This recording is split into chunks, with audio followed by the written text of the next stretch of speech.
一场风云突变的历史，注定要改变整个时代的格局。王莽新朝的崩溃，如同最后一颗定时炸弹的爆发，带来的不仅是王朝的灭亡，更是一段无尽混乱的开始。就在王莽以为自己逃过一劫时，命运却早已悄然敲响了最后的钟声。公元23年，昆阳之战后，王莽在长安南郊举行铺天大典，没过多久，绿林军就开始进攻长安城。王莽和1000多随从仓皇逃跑，来到了建台。曾和绿林军对峙昆阳的王毅没有和王莽一起逃跑，他率领大军防守在城墙上，抵抗着绿林军一次次进攻。然而，王莽军士兵在绿林军的猛烈攻势下，渐渐败下阵来，几乎全部死光了。看到如此情景，王毅只好带着残兵逃到建台，和王莽等人会合。王莽一行人在建台当街受怕，又想不出什么好办法缓解危机。为了自保，有些人便有了独自寻找生路的想法。王毅的儿子世宗王穆与他人偷偷商量着逃跑。王穆刚把身上的官服脱下来，就被王毅看到了。王毅把他痛骂一顿，接着命令儿子穿好衣服，带着他来到王莽身边，寸步不离地守着王莽。再说绿林军占领了长安，得知王莽和一些王公大臣躲在建台，便马不停蹄地朝建台奔去。到了建台后，绿林军四处追杀王莽的随从，最后1000多人全部被杀死。王莽和保护他的王毅父子也被杀死。王莽被起义军战士三县人杜武所杀。校尉工兵就向杜武问王莽的尸身在哪，杜武告诉他在室内西北角的隐蔽位置。工兵就斩了王莽的首级，悬于瓦尸之中。数十个军士争相分解了王莽的尸体，至此王莽建立的新朝灭亡。王莽的屠戮被后来历代皇室所收藏，直到公元295年晋惠帝时，洛阳五户遭大火，虽被焚毁。虽然新朝不复存在，但是河北的各个郡县并没有积极的归顺更始帝刘玄。当时全国还有很多自立的政权，山东赤眉军的规模发展的越来越大。河北当地还有铜马、由来、魏敖和公孙述等割据势力，更始帝的地位并不是不可动摇的。因此，刘玄打算派人去河北招安，让各种势力归顺自己。然而，该派谁去呢？刘玄想来想去，想到了刘秀。虽然刘秀的哥哥刘演企图造反，但刘秀并没有和哥哥联合，也没有在哥哥死后表现出怨恨。刘秀的实力有目共睹，招安河北也只有刘秀能够办到。然而，大司马朱伟和李毅强烈反对这件事情，他们认为刘秀的能力已经超过了绿林军里的其他将领，如果再让他立下功绩的话，总有一天会和他哥哥刘演一样造反。刘玄听了这话犹豫了，朱伟和李毅的话不无道理，可是除了刘秀，还能有谁办好招安河北这件事呢？造反固然是件严重的事，不过放任地方势力发展也是件危险的事情。刘秀知道刘玄心里在想些什么，为了能去河北，刘秀极力巴结当时的左丞相曹敬，通过曹敬在刘玄面前给自己美言，并信誓旦旦保证远远尊先于更始帝。刘玄被刘秀的忠诚感动了。公元23年10月，刘玄奉刘秀为破虏将军兼大司马，去河北笼络地方势力。更始帝刘玄遣刘秀北渡黄河，路上刘秀的至交邓禹率军北渡黄河，终于在邺城追赶上了刘秀，对刘秀言刘玄必败，天下之乱方起，劝刘秀延揽英雄，物悦民心，立高祖之业，救万民之命，以公而律，天下不足定也。邓禹的话正合刘秀的心意。刘秀进抵河北邯郸之后，前西汉赵穆王之子刘宁前来攀谈，示意愿意拥护刘秀在河北地区建立独立于更始帝之外的一个政权。同时想要聚黄河水滴，淹没在山东一带盘踞的赤眉军。刘秀一听，这家伙太狠，搞不好在利用自己，索性不搭理刘伶，继续北上招抚各地。刘秀前脚刚走，刚刚抵达卢鲁，刘伶即拥戴一个叫做王朗的人在邯郸称帝，而前西汉在河北的另一宗室广元王之子刘阶也起兵相应刘伶。刘伶拥立王朗在河北建立伪汉政权后，幽州、冀州两地几乎望风响应，仅剩下信都、合成、上古、渔阳四郡未曾响应。这四郡成为了刘秀起兵河北地区的最大倚仗。刘秀从卢卢一路北上至蓟县，王朗的军队已经追杀过来。他一路南逃，途经饶阳，于更始2年（公元24年2月），刘秀顺利进抵信都。公元24年2月至3月，刘秀收编信都，巨鹿北部兵马与更始帝派来的尚书令谢公联燕真定王刘阳，获取支持，并联合渔阳、上古突骑，攻克卢卢（今河北丁县）、广阿（今龙窑东）之后，率军南下围攻巨鹿城。王朗遣大将李弘等率数万援军解巨鹿之围。刘秀在攻城收缩后，转至南滦平原决战。战役初期，刘秀步军败退诱敌，待王朗军抢夺辎重时，幽州突骑突袭侧翼，步骑合击大破敌军。此战后，王朗势力瓦解。公元25年5月，刘秀趁势攻占邯郸，最终平定河北。更始帝刘玄于公元24年从洛阳迁都长安。见刘秀在河北的势力日益壮大，更始帝极为不安。他遣使至河北，封刘秀为萧王，令其交出兵马，回长安领受封赏。同时令尚书令谢公就地监视刘秀的动向，并安排苗征做幽州牧，接管了幽州的兵马。刘秀以河北未平为由，拒不领命。不久，刘秀授意手下悍将吴汉和陈鹏利用谢公兵败于由来军之机，西取邺城，将其斩杀。其兵马也为刘秀所收编。而更始帝派到河北的幽州牧苗征与上古等地的太守韦顺、蔡邕等，也被吴汉、耿彦等人所收斩。至此，刘秀与更始政权公开决裂。刘秀发幽州10郡突骑与占据河北州郡的铜马、由来等农民军激战，铜马军被刘秀围困在阜阳河、清河之间。时间一长，铜马军粮草不济，在突围时候被刘秀一举击溃，破降了数十万铜马农民军，并将其中的精壮之人编入军中，实力大增。当时关中的人都称河北的刘秀为铜马帝。与此同时，他还派邓愈西入关中，派冯异攻打朱伟等镇守的洛阳。更始3年（公元25年），冯异、寇寻等报告在洛阳城外取胜的消息，诸将便见机提议为刘秀上尊号。刘秀拒绝，率军回到蓟县，继续追剿由来军，将其剿灭后南下洛阳。途中群臣多次劝进，都被拒绝。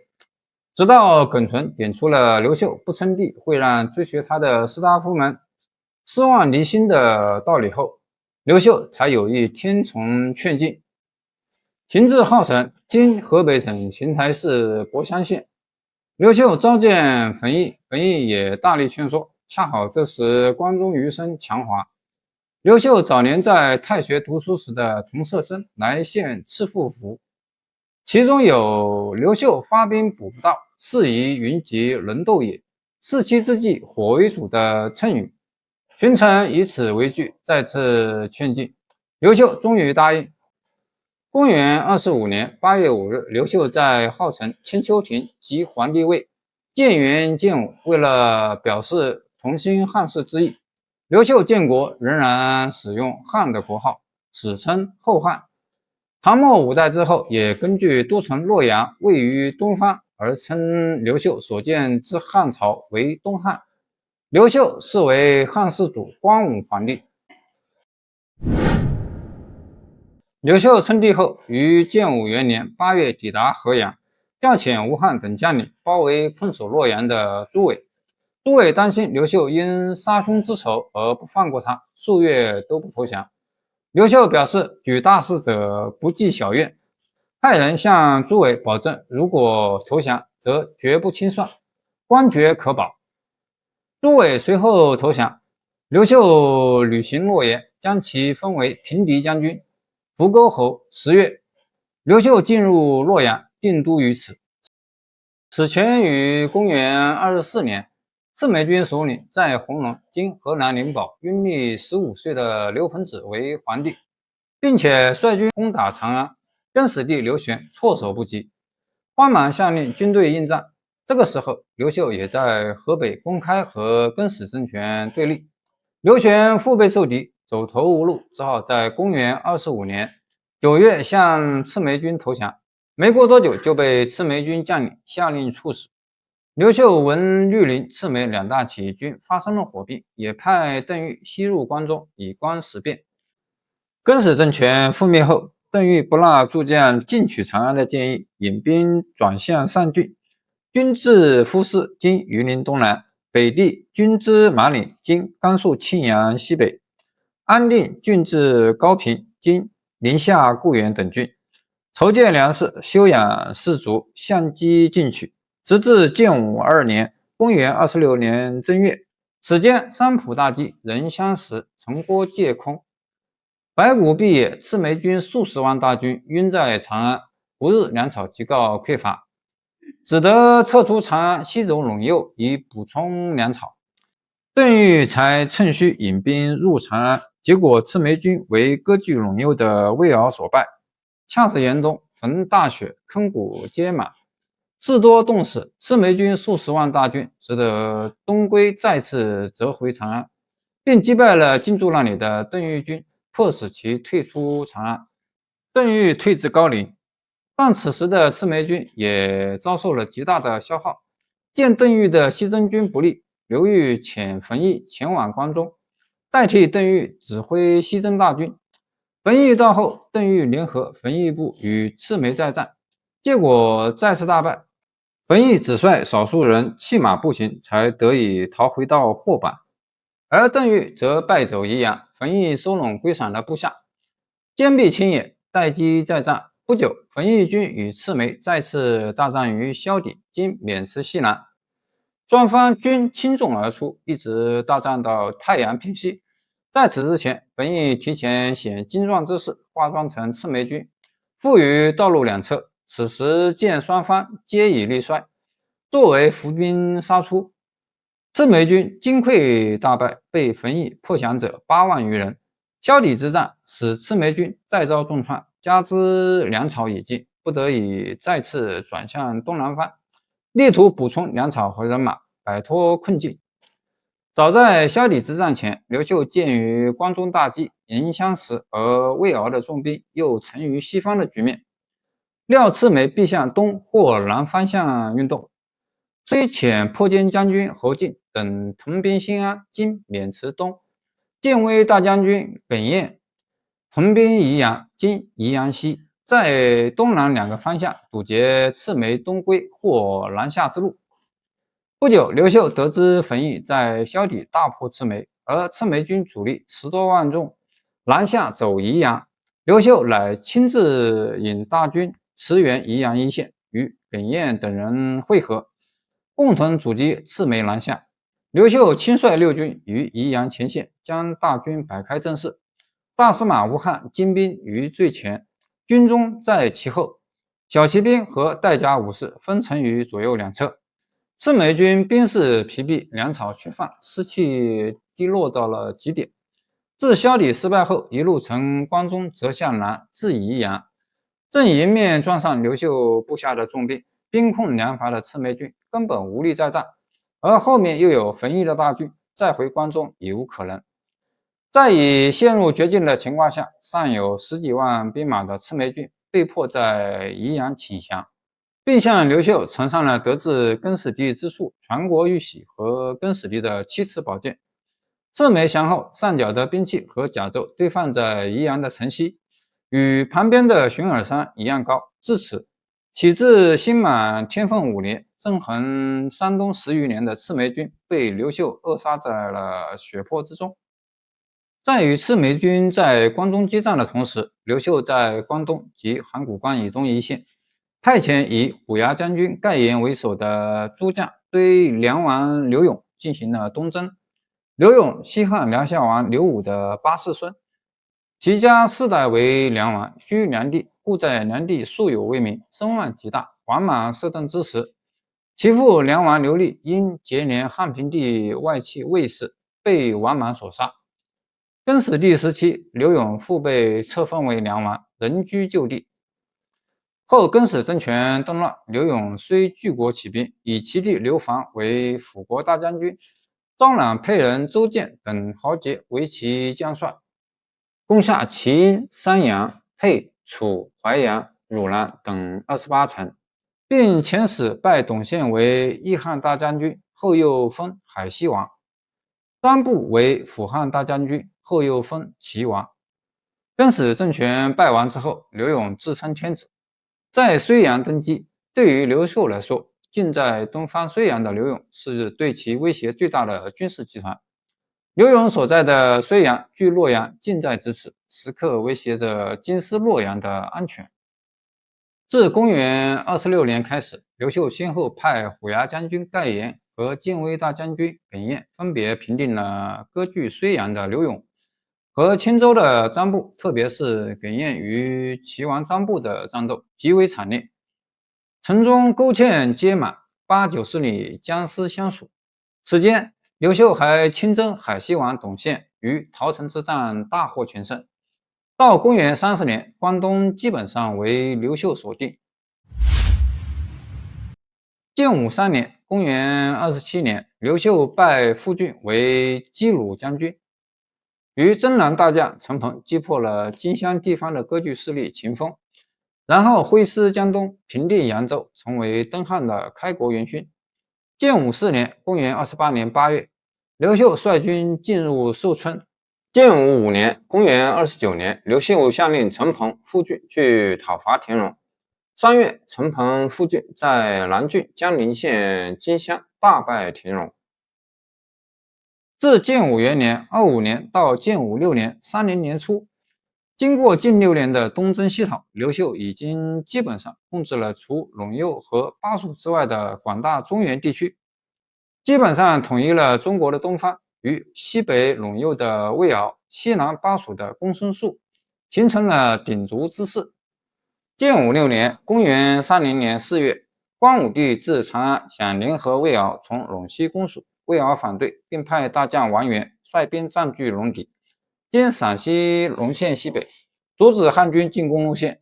4月，汉军沿渭北平原翻越陇山，进攻陇底，结果大败，王元跟踪追击，幸亏马武率旌旗断后，使汉军得以撤回。刘秀留耿延守七县，今山西彬县；本义守旬邑，今山西旬邑东北；季尊守迁县，今陕西陇县南。另调吴汉由洛阳西进，在长安集结兵力。魏敖趁胜派贤荀攻旬邑，王元取迁县，均被击败。时割据河西的窦融已归附刘秀，进攻京城。经甘肃兰州市西北，击破驻魏敖的羌族何丰等人。魏敖腹背受敌，魏敖大将马援也在魏敖反汉时归附于汉。光武帝给其旌旗5000，招降魏敖部属和羌族等部，曾内部分化瓦解魏敖。魏敖上书刘秀，表示谦上，企图以此作为缓兵之计，但没有成功。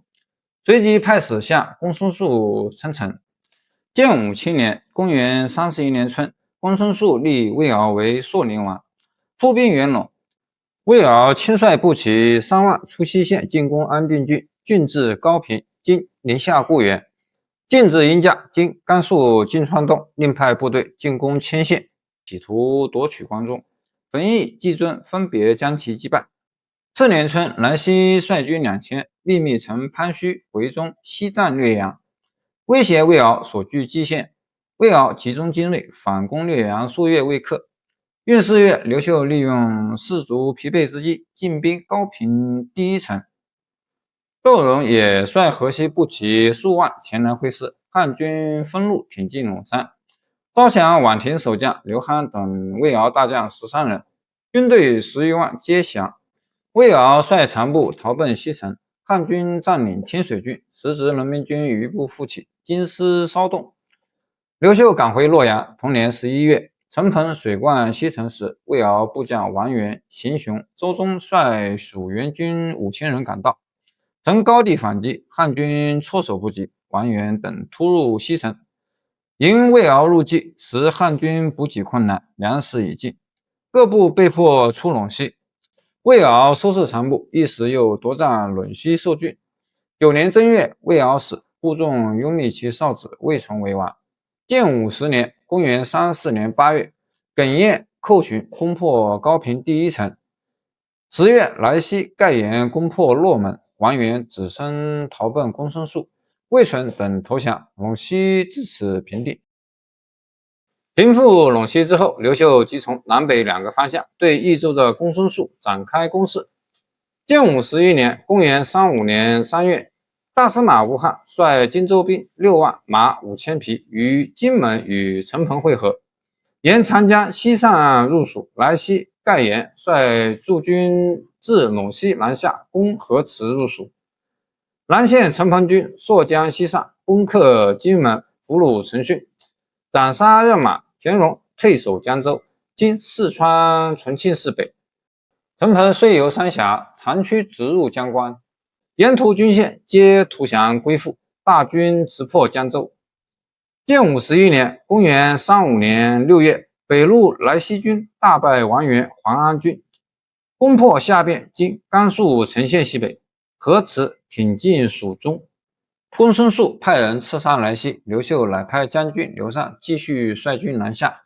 江州城固粮多，不易攻破，陈鹏留下部分兵力围困江州，自己率主力部队直指汴江，经四川、合川，攻破平区。公孙述命令部将严城、吕伟率军驻守广汉和支中，另派侯当率2万人驻守黄石。陈鹏、刘占公率军驻守平区，抵御公孙述部将严城的进攻，而自己则率军折回江州，溯江西上，西破黄石，占领武阳，经四川彭山东，进攻广都，经四川成都市南。公孙述派人刺杀陈鹏，刘秀命吴汉率兵3万赶到前线，接替陈鹏指挥。建武12年，公元36年1月，吴汉在于附近，经四川眉山岷江渡口，击败公孙述的将领魏党和公孙永后，随即包围了武阳，歼灭蜀援军5000余人，西上再破广都，逼近成都。吴汉求胜心切，率领2万步骑进攻成都，结果兵败，随即改变战术，趁着夜色秘密撤到锦江南岸，与副将刘禅合兵，并力对敌，转败为胜。此后，吴汉根据刘秀敌疲再攻的战术，与蜀军战于成都、广都之间，歼灭公孙述大量有生力量，兵临成都城下。11月，战功攻克防线，经四川彭县西北，郫县与吴汉会师。合围成都，公孙述招募5000敢死士，交严城指挥，准备决战。严城在四桥经四川成都市南郊大败吴汉，吴汉隐蔽精锐，示弱诱敌，公孙述贸然出击，蜀军大败，公孙述重伤，于当天夜晚死去。严城见大势已去，率成都守军投降，川蜀至此平定。自建武元年到建武12年，公元36年，刘秀登基后用了12年的时间，终于平定天下，使得自新满末年以来，四分五裂、战火连天的中国再次归于一统。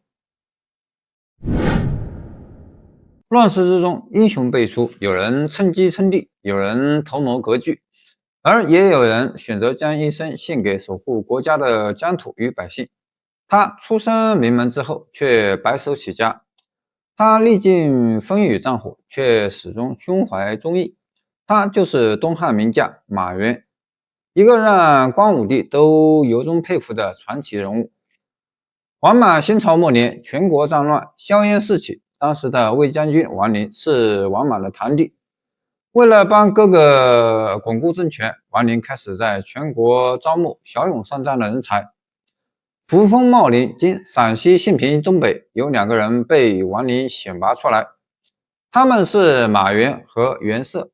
马援的祖先是战国时期的赵国大将军赵奢。赵国被秦国灭亡后，赵氏子孙为了躲避秦王的追杀，便以赵奢的名号马服君，改姓为马。王林把马援和袁绍推荐给王莽，2人被封为镇戎大尹，清朝改太守为大尹，和新城（今陕西安康）大尹。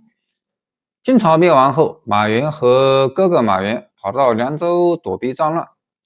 刘秀建立东汉后，马援去投奔他，得到了官职。马援则被扣留在西周。当时的西周被魏敖占领着，他自封为西周大将军，并且封马援为绥德将军，十分器重马援。魏敖希望能归顺一个可靠的统治者，刚好公孙述在蜀地自封为帝。马援和公孙述是同乡，于是魏敖派马援去蜀郡打探消息。马援到了蜀郡，原以为公孙述会热烈迎接他，没想到公孙述当了皇帝后，变得趾高气扬。在见到马援之前，公孙述吩咐士兵在大厅里一字排开，又对大厅做了许多装饰，这才把马援请进来。马援进来后才行了一个礼，话都没说几句，公孙述就让下人把他安置到外面的旅馆里休息，随后请来裁缝给马援做衣服和帽子。等衣服帽子做好后，公孙述便在宗庙里大摆宴席，带着文武百官一起欢迎马援的到来。为了显示自己身份高贵，公孙述把欢迎仪式搞得非常隆重，自己也摆出一副高高在上的模样。席间，公孙述说了很多炫耀的话，旁边的大臣微笑着附和，马援只是静静地听着。后来公孙述表示要封马援为侯爵，还要册封他为大将军，这些话让马援的随从十分高兴，以为公孙述是一位明君。马援却冷冷地和随从说：周公吐哺，天下归心，公孙述骄傲自大，必定不会长久。回到西周后，马援对魏敖说，公孙述不是一个能够依靠的、拥有宏图伟志的皇帝。魏敖便打消了归附蜀郡的想法。公元28年，马援奉魏敖之命去东汉面见光武帝。刘秀高兴地说，早就听说过先生的大名，今天一见，果然不同凡响。马援感到很奇怪，问道：陛下如何相信我是马援呢？如果我是刺客呢？光武帝说，先生一看就是为国为民之人，怎么会是刺客？从这时起，马援便打心眼里认定刘秀是个优秀的皇帝。光武帝刘秀也很赏识马援，南巡的时候都让马援随侍左右，又封他为代昭，经常向他请教处理国家大事的方法。马援准备回西周时，光武帝很舍不得，可又不好挽留，便派太中大夫举行隆重的欢送仪式相送。回到西周后，马援把东汉收集来的情况一一告诉给魏敖，并劝魏敖归附东汉。魏敖答应了。为了表示诚意，魏敖把自己的儿子魏询派到洛阳去做人质，马援也带着自己的家人来到了洛阳。可是马援在洛阳等了很久，也没等到魏敖的到来。原来魏敖受到了部下王元的挑唆，打算霸占陇西，自立为皇帝。马援立刻写了一封信，劝阻魏敖打消念头。可是魏敖反而认为马援背叛了自己，竟然公开反对东汉。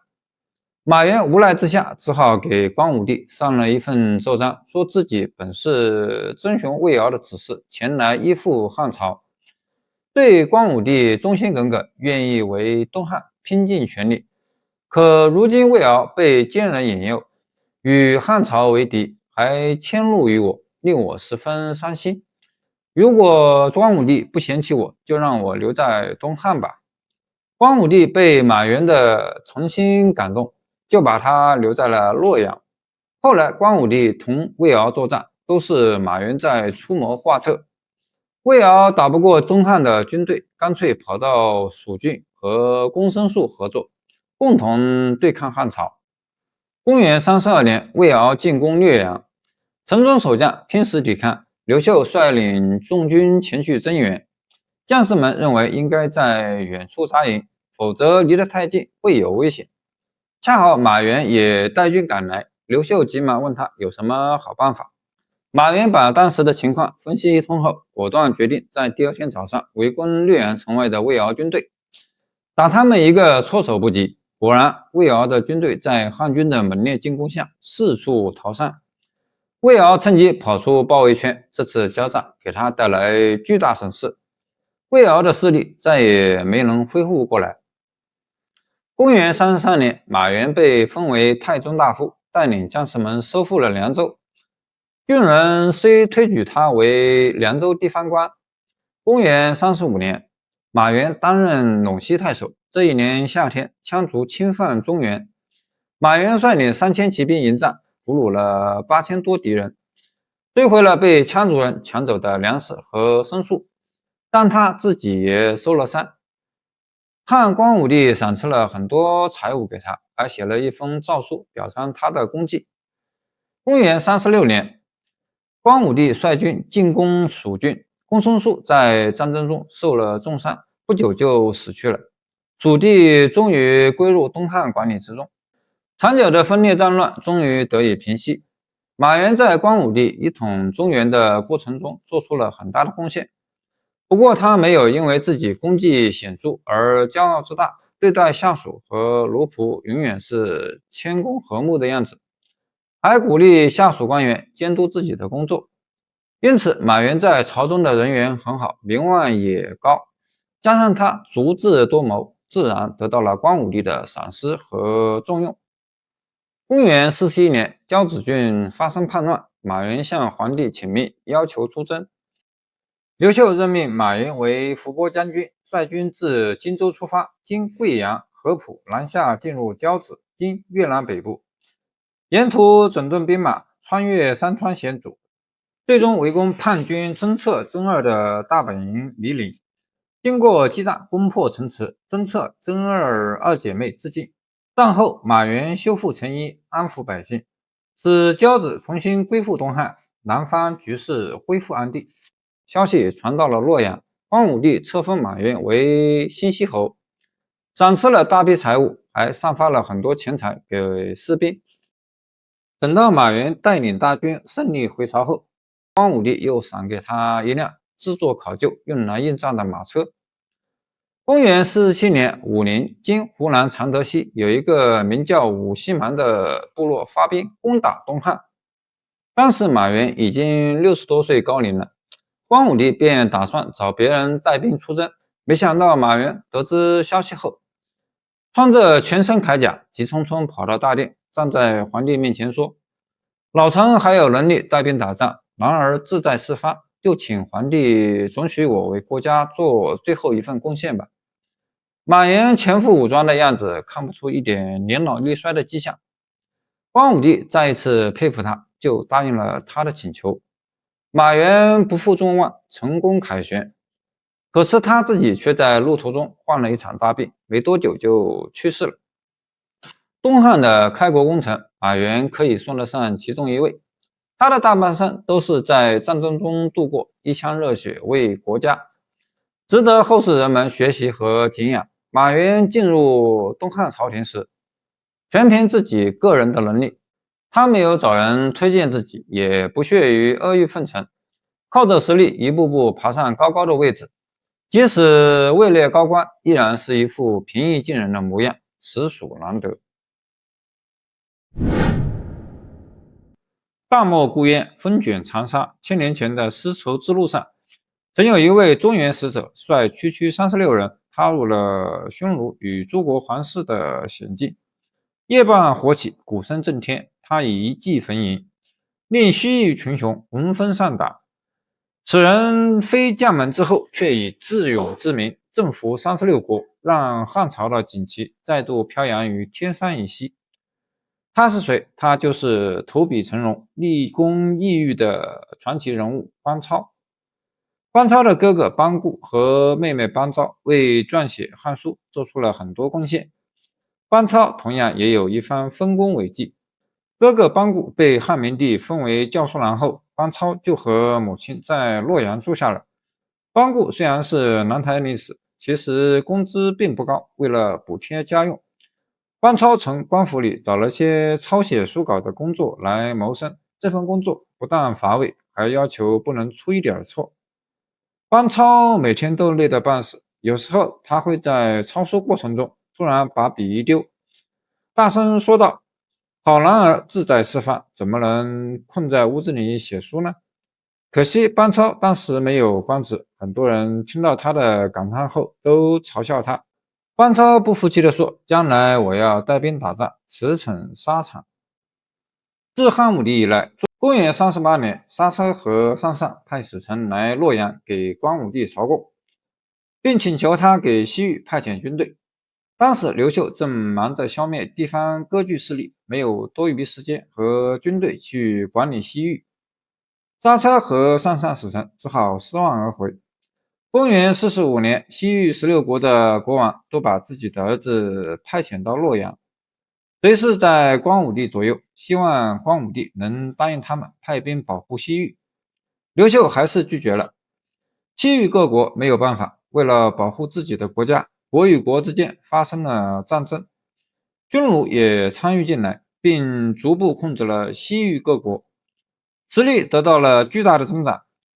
强大后的匈奴开始入侵中原，三番五次偷袭河西各郡县，令边境官员苦恼不已。建武中元2年，公元57年，光武帝驾崩，刘庄继位，是为汉明帝。汉明帝刘庄继位后，当时天下安定，在国力增强的基础上，刘庄改弦易辙，改变过去消极对待为积极经营西域各国，与北匈奴争夺西域。汉明帝想要效仿汉武帝的事迹，恢复与西域各国的联系，袭击北匈奴。公元73年，汉明帝终于派风车都尉都护去打击匈奴。班超当时是军中的代理司马，这是班超弃笔从戎的第一步。在军中，班超没有埋头写写画画，而是发挥了他的带兵才能，打了不少胜仗。他先是率兵经过夷吾（今新疆自治区哈密），来到普内海（今新疆自治区巴里空湖），在这里和敌人大战一场，杀死了很多敌人，还擒回很多俘虏。杜固见他有天生的军事才能，便派他和从事官郭循一起带着几十名士兵出使西域。班超首先来到鄯善（今新疆自治区罗布泊西南），对鄯善王表示慰问，还送了很多礼物给他。鄯善王一开始很热情地接待班超一行人，到了后来，态度渐渐变得冰冷。班超想了想，觉得这其中肯定发生了很重要的事情，能让鄯善王对汉朝使者改变态度，肯定和匈奴有关。于是班超把侍候他们的鄯善侍从抓起来，装作已经知道匈奴来人的样子，逼问他匈奴使者住在哪里。侍从大吃一惊，唯唯诺诺不敢说。班超步步紧逼，侍从只好把匈奴使者的住处告诉了班超。晚上，班超把全部士兵都召集起来喝酒吃饭，趁着酒意，班超激动地对大家说：我们这些人来到西域，当然想立下功绩，令家门荣耀。如今匈奴使者已经来了几天，鄯善王想把我们送给匈奴示好，落到他们手里肯定不会有好结果，大家说该怎么办？众人齐声说一切听从班超安排。班超等的就是这句话。他对大家说：不入虎穴，焉得虎子？现在我们只有先发制人，趁着天黑用火攻，把匈奴人一网打尽。到时候鄯善王对我们刮目相看，谅他也不敢不和汉朝交好。部下一致同意班超的做法。天黑之后，大家拿着武器一路直奔匈奴人的住处。班超把士兵分为3组，一组人带着大鼓潜伏在匈奴人驻地后面，一组人拿着弓箭刀枪埋伏在营地大门两边，还有一组人则跟着班超去营地周围放火。安排妥当后，班超和士兵们点燃火把，丢进匈奴人的住处。接着便是震耳欲聋的鼓声响起，匈奴人被浓烟和鼓声吓得慌不择路，想从大门逃生的人都被乱箭和刀枪杀死。班超也亲手斩杀3个匈奴人，剩下的全部被火烧死了。赵善王得知班超杀死了匈奴使者，吓得不知该说些什么。班超好言好语地劝慰他，要他归附汉朝。上善王痛快地答应了，还把自己的儿子派到汉朝去做人质。班超远杀匈奴人的事情传到了洛阳，汉明帝对他的勇猛和足智多谋很是赞叹，便命他继续出使其他西域国家。这一次，班超来到了于阗，经新疆自治区和田。于阗王前不久才把刹车经新疆自治区刹车攻占下来，因此自视甚高。班超来了之后，听到消息说这儿也有匈奴使者，加上于阗王冷淡的态度，班超心里很是恼火。于阗国信奉巫蛊之术，朝廷里有一位专门伺候国王的巫师，这位巫师在于阗王耳边说班超和汉朝的坏话，并唆使于阗王把班超从中原骑来的马要过来。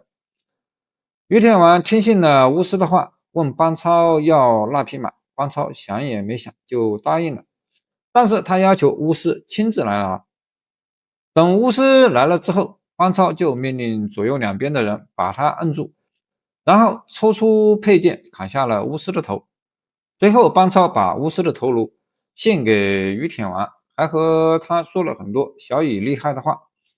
于阗王慌了神，他想起班超在上上国的时候杀死了匈奴使者，心里不由得对他产生了敬畏之情。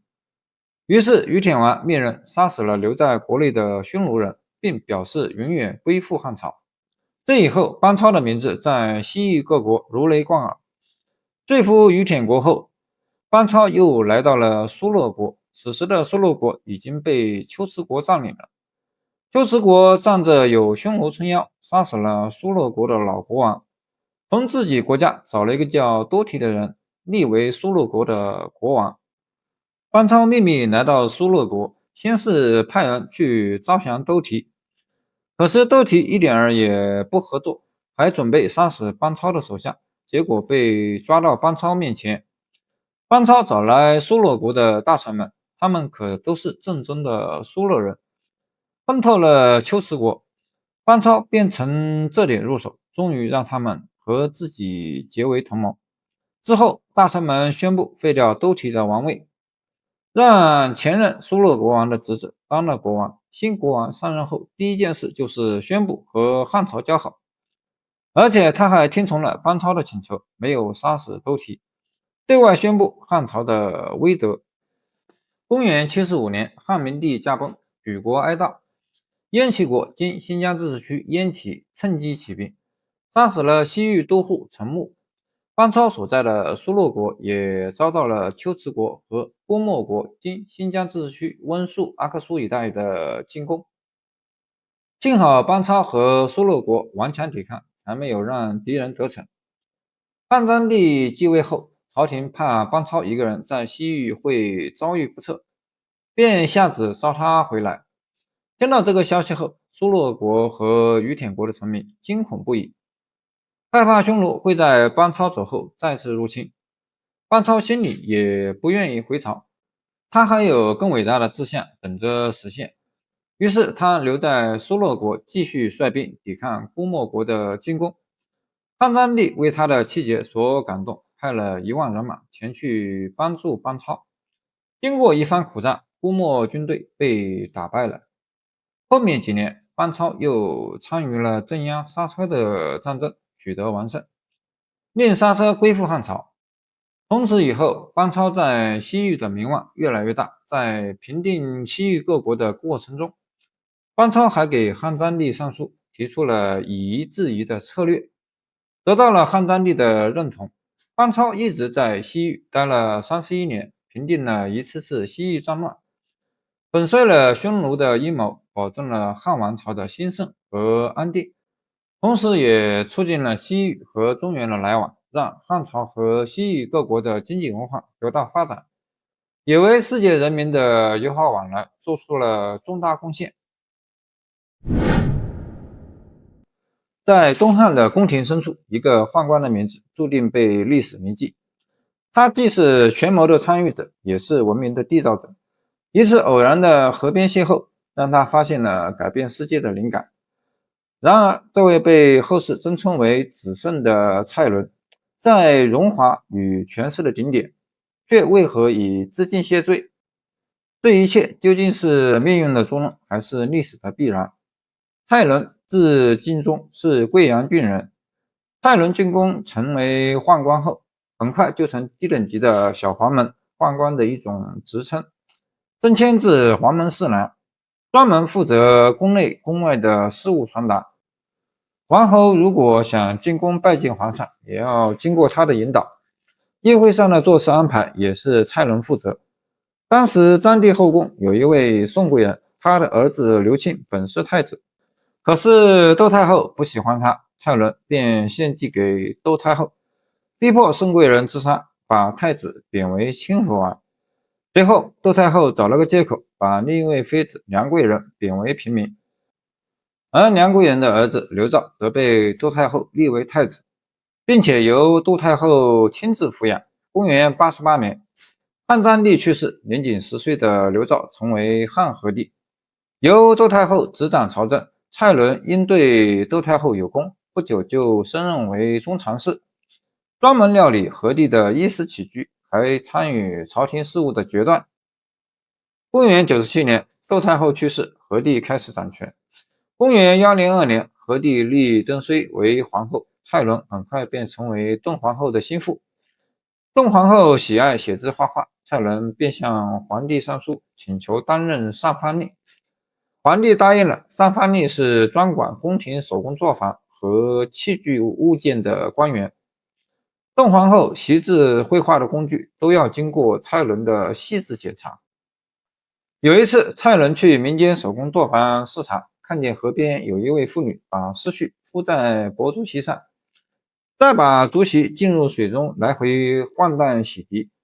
洗好之后，竹席上通常会留下一层薄薄的丝絮残渣。蔡伦在这层残渣处于半干半湿的状态揭了下来，一看竟可以在上面写字，他心里便突然生出一个设想：如果把树皮、布片、麦秆之类的废物进水，使其充分吸水饱和，然后用木锤打烂，再经过一系列的加工，是不是就能生产出纸张呢？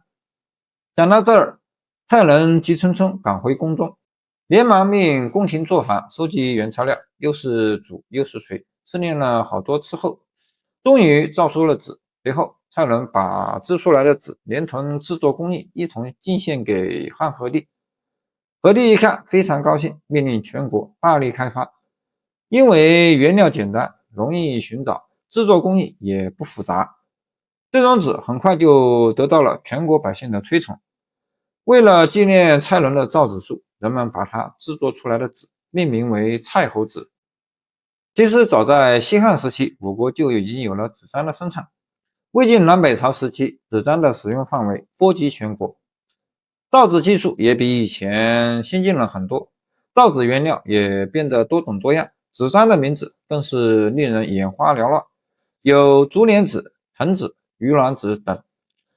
中国人发明的纸张不但在国内畅销，在亚洲其他国家也很受欢迎。他们千方百计想得到中国造纸术的秘密，不过朝鲜一直保密不外传，直到唐朝，阿拉伯人俘虏了一批中国造纸工人，造纸术这才传向国外。很快的，阿拉伯国家全都用上了中国造纸术造出来的纸张。随后造纸术又被阿拉伯人带到了欧洲，取代了欧洲人的羊皮纸和牛皮纸。在希腊、罗马和埃及，由于造纸术的传播，当地的沙草纸也逐渐被取代。有了蔡伦的造纸术，古代百姓的生活方便了很多。在纸张还没有被发明出来的时候，人们都在竹简上写字，往往写完了一段竹简，一篇文章都还没有写完，而且竹简搬运起来也很麻烦。早期的纸张虽然让人们从笨重的竹简中解放出来，可当时的技术并不先进，制作出来的纸张经常会出现渗墨破裂的情况。直到蔡伦发明了植物纤维纸以后，人们的写作才真正开始便利起来。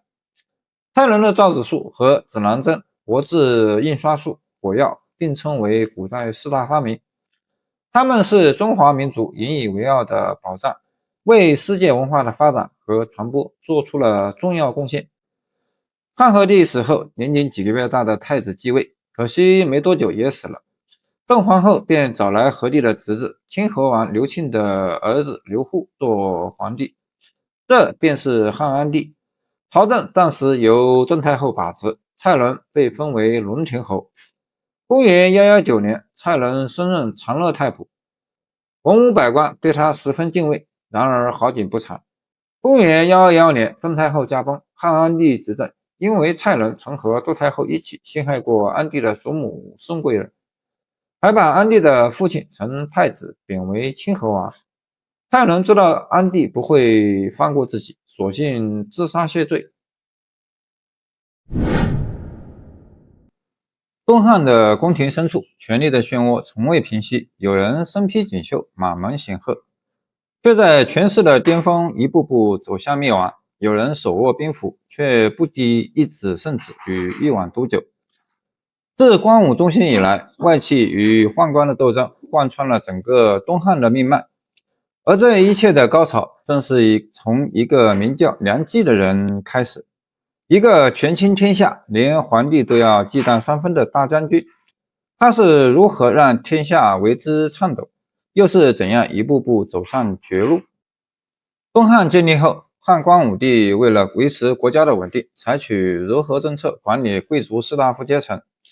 为此，刘秀极力让皇族和有功之臣的家族成为儿女亲家，希望这种政治婚姻能保证国家政局的安稳。窦融、邓愈、马援、梁统等人都是东汉的重要功臣，而东汉历代皇后都是从这几个人的家族中挑选出来的。诚然，光武帝刘秀的想法是好的，但他并不明白这么做所带来的严重后果。皇后人选过于局限，会在皇帝身边形成一股外戚势力，这股势力会给朝廷造成恶劣影响，久而久之，皇权会被外戚官员牢牢掌握。到了那个时候，皇帝的地位就岌岌可危了。自汉和帝登基后，外戚掌权越来越严重，甚至还对皇帝的废立横加干涉。因为自汉和帝起，皇帝多是幼儿，需要旁人扶持，多数情况下都由太后掌管朝政，而太后通常会把政权交给自家人，因此外戚掌权的局面变得肆无忌惮。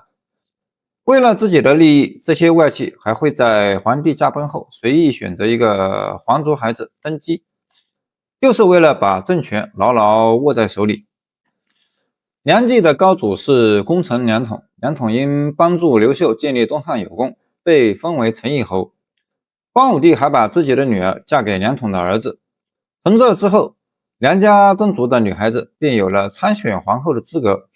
公元125年，汉顺帝继位，梁家势力在经历几度沉浮后，终于在东汉政权上站稳了脚跟。汉顺帝的皇后是梁冀的妹妹，梁冀当时是大将军，手中权力之大，自不必说。公元141年，顺帝已经20多岁了，按理说他可以亲政，可惜却在公元144年病逝。这样一来，朝廷政权完全被梁冀操控。为了不让权力丢失，梁冀先是找了一个年仅2岁的刘炳登基，这就是汉冲帝。梁皇后成为了太后，权力自然也更大，大将军梁冀更不用说了，他凶残奢靡的本性越来越暴露。短短半年之后，汉春帝去世了，梁冀又找了一个8岁的小孩子当皇帝，也就是汉质帝刘转。别看汉质帝小小年纪，其实很明白事理，非常聪明。他看到梁冀平时嚣张跋扈的样子，心里很是厌恶。有一次，汉质帝当着全朝大臣的面，指着梁冀的脸，责骂他太过嚣张。梁冀当时又气又怒，下朝后便吩咐厨子做了几个有毒的饼，然后呈给汉质帝吃。可怜的质帝才吃了几口，就脸色发白，冷汗直冒，按着肚子不住的喊疼，只一会儿功夫就倒地身亡了。质帝死后，梁冀把15岁的刘志扶上皇位，他就是汉皇帝。皇帝没有一点实权，梁冀依旧把持政权，开始在全国范围内大肆搜刮民脂民膏，随意侵占别人的财产。他把洛阳城外的农田都占为己有，命工匠修了很多亭台楼阁供自己玩耍，还修了一片很宽阔的养殖场，里面养着各种各样的兔子。这些兔子都是梁冀手下从全国收集来的。梁冀让人在兔子身上烙上专属印记，要是谁杀死了这些兔子，梁冀会毫不留情地处死他。梁冀还下令百姓把自家的孩子都送到梁府当奴婢，还把这些奴婢称为自卖人，意思是说老百姓自愿把孩子卖到梁家为奴为婢。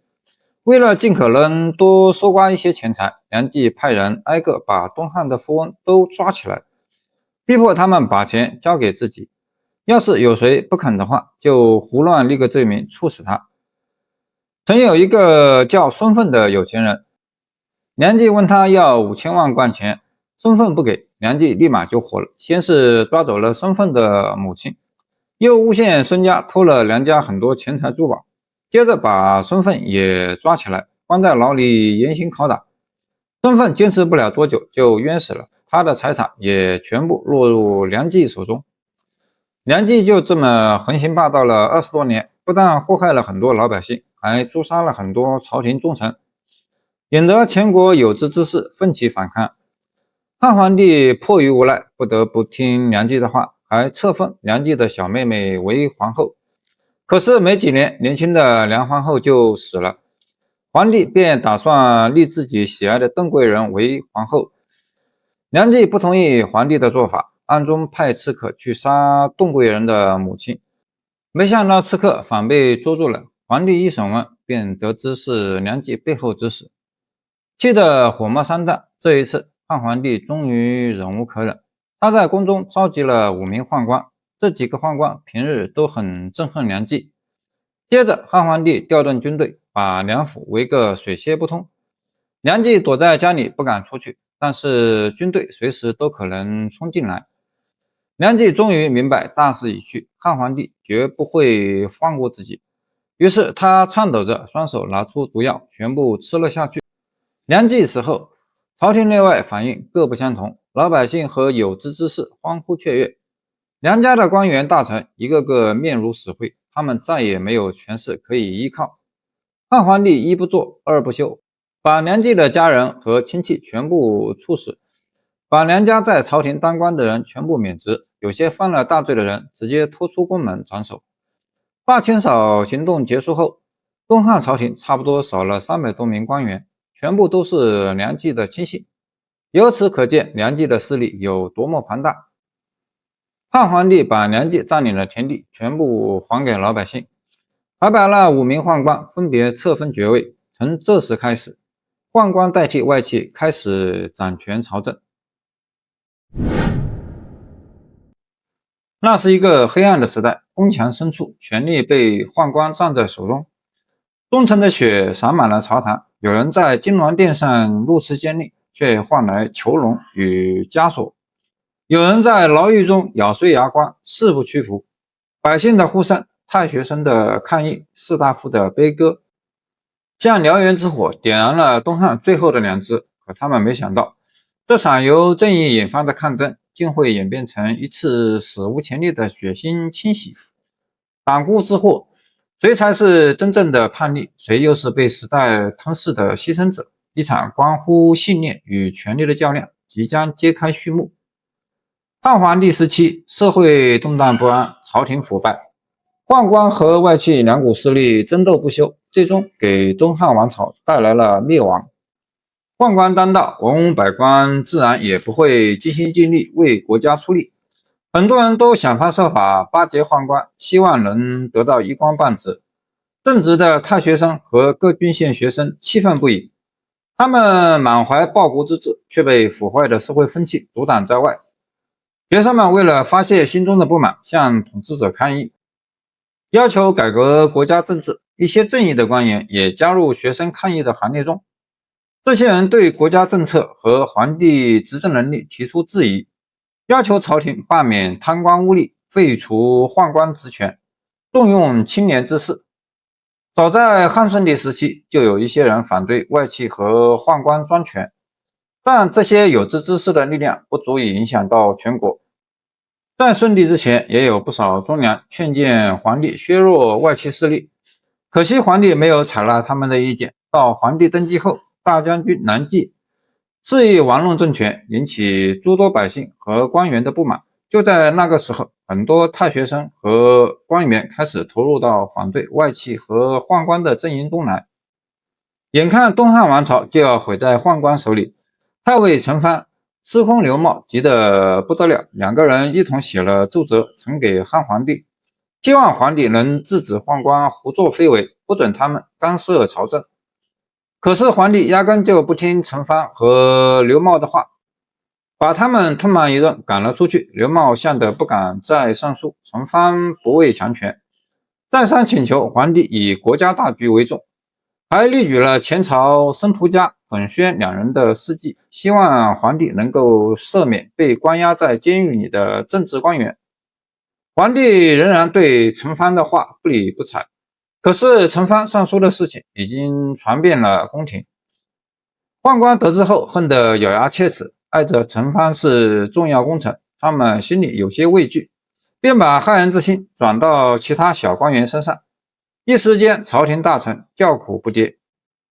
南阳太守陈进、太原太守刘志等人被关进牢里，绝大多数都被迫害而死，只有小部分人逃了出来。郡县官员和老百姓对朝廷的所作所为失望透了，大家一致为受害官员申冤，谴责宦官的恶劣行为，要求皇帝收回宦官手中的权力。令人想不到的是，宦官们气势汹汹地罢免了抗议队列中的官员，还指使军队打压老百姓。有一个术士名叫张成，仗着自己和宦官的关系，纵容儿子在外面杀人。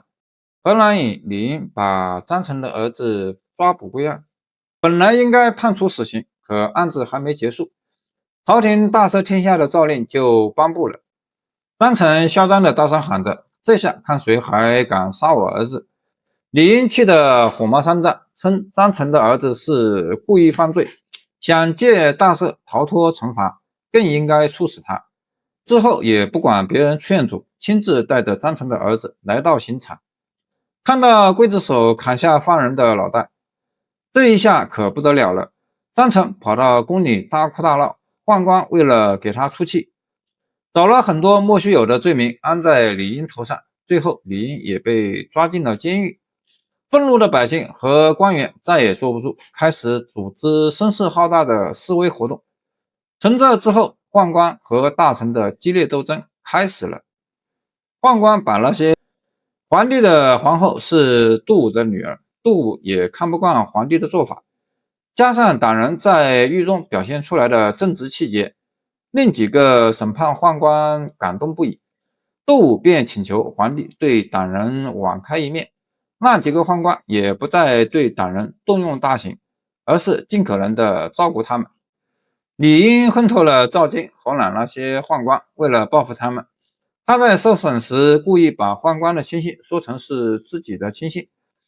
赵京等人听了后都慌了神，害怕李英的供词会牵连自己，只好向皇帝建议大赦天下，把党人放出来。皇帝依言而行。公元167年，东汉大赦天下，党人出狱。虽然得到了自由，却被皇帝下令禁止当官，只能生活在乡野之中。这就是第一次党锢之祸。公元168年，汉灵帝登基，这一年天文上出现了异象，这是件很重大的事情，人们都认为天文异象预示着国家将有不好的事情发生。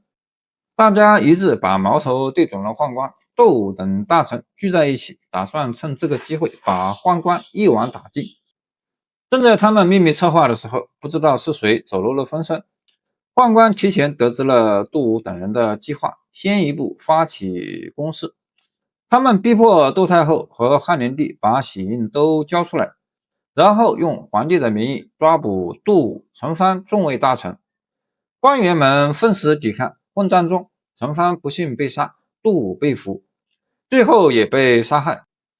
党人全部被囚禁在狱中，陈蕃的儿子被朱正送往甘陵藏了起来，杜武的孙子则被胡腾和张畅藏在零陵。公元176年，永昌太守曹鸾为党人请命，被汉灵帝处以死刑。随后灵帝把党人的亲友和门生都抓进了监狱，还关押了很多无辜的族人。公元184年，东汉爆发了黄巾起义，汉灵帝内忧外患，怕黄巾军打进洛阳，又怕党人余烈和黄巾军勾结，他想了很久，终于决定把党人的亲友门生释放出来。公元189年，汉灵帝去世，汉少帝继位。凉州刺史董卓重兵在握，逼迫少帝退位，另立汉献帝。随后董卓给全国下诏，为驱使的陈蕃、杜武等党人平冤，党锢之祸才正式平息。在宦官只手遮天、不作非为的情况下，忠臣良士不顾自身安危，和宦官势力做斗争，竭力维护国家稳定。他们的行为激励着后世政治支持，在他们面对强权的时候，给予他们信心和力量，顽强抵抗，誓死不屈。